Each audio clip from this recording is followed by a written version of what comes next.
السلام علیکم ناظرین، پروگرام میں خوش آمدید۔ کہتے ہیں کہ تاریخ اپنے آپ کو دہراتی ہے۔ اگر ہم دوسری عالمی جنگ کا احاطہ کریں تو یہ جنگ ہٹلر کے جارحانہ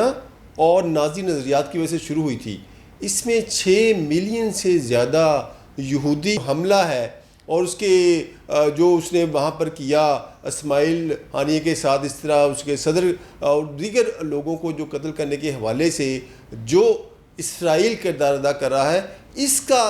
جو یہ بیانے والے اقدامات اور خاموشی جو ہے وہ بالکل معنی خیز ہے، اور ایسا لگتا ہے کہ جیسے کہتے نہیں سانپ سونگھ گیا۔ مسلم دنیا کو اس وقت بالکل ایک ایسی ہی صورتحال ہمیں محسوس ہو رہی ہے کہ یہ لوگ جو ہیں، کوئی نہ تو ان میں کوئی رد عمل پایا جا رہا ہے، نہ کوئی مذمتی بیان آ رہے ہیں، نہ کوئی احتجاج ہو۔ جب ظلم بڑھتا ہے تو پھر آہستہ آہستہ اس کا جواب بھی آنا شروع ہو جاتا ہے، اور اب جو خاموشی ہے، یہ خاموشی اور یہ جو جارحانہ پن ہے اسرائیل کا اور مسلم دنیا کی خاموشی جو ہے، یہ بالکل ایک دوسرے کے الٹ ہیں اور یہ تصادم ہے۔ تو جو ناقدین کہہ رہے ہیں، جو ایک لاوا پک رہا ہے مسلم امہ کے لوگوں میں، اور اس کے ساتھ ساتھ خاص طور پر عرب ممالک کی خاموشی،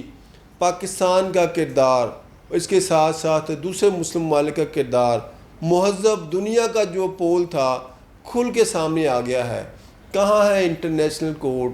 کہاں ہے جو نیٹو ممالک جو اکٹھے ہو کے افغانستان پہ حملہ کر دیا تھا جنہوں نے، جسی طرح جو کویت میں معاملات ہوئے؟ اور یہ ایک ایسا جو ہے دوہری پالیسی، جو ایک نقاب چڑھایا ہوا تھا مہذب دنیا نے کہ ہم بڑے مہذب ہیں، ہم نے امن کے دائی ہیں، اور وہ این جی اوز جو کہ جو جانوروں پہ اگر کہیں پر کوئی ایسا معاملہ ہو جاتا تھا تو دنیا بھر میں احتجاج کا سلسلہ شروع ہو جاتا تھا، اور بہت بڑے بڑے دعوے کیے جاتے تھے کہ جناب انسانی حقوق، پھر جانوروں کے حقوق، اور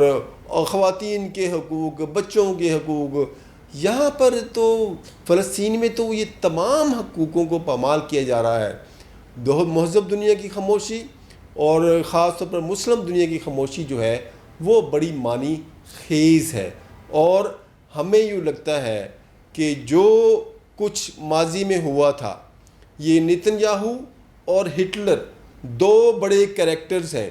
ان کریکٹرز کا اگر تقابلی جائزہ لیا جائے تو ان کا عمل جو ہے ایک دوسرے سے ملتا جھلتا محسوس ہو رہا ہے۔ ہاں، ہٹلر نے یہ کیا تھا کہ اس نے بہت سارے یورپی ممالک پر قبضہ کر لیا تھا، وہاں پہ جنگ جیت لی تھی۔ اس کے بعد جب اس نے برطانیہ پر فضائی حملے شروع کیے تو برطانیہ نے ان فضائی حملوں کا جواب دیا، اور